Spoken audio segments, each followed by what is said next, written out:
গভীর রাতে নদীর ধারে কেউ যায় না,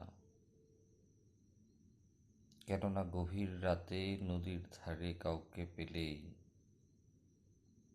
জেগে ওঠে নদী।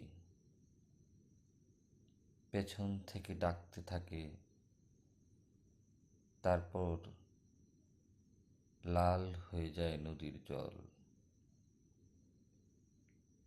গভীর রাতে নদীর ধারে কিছুই থাকে না, গরু ছাগলের রক্ত আর হাড়গোড় ছাড়া কিছুই থাকে না সেখানে। অনেক রাতে ঘুমের ভেতর নদীর দিকে হাঁটতে থাকে এ গাঁয়ের মানুষ, তারপর আর পাওয়া যায় না তাকে।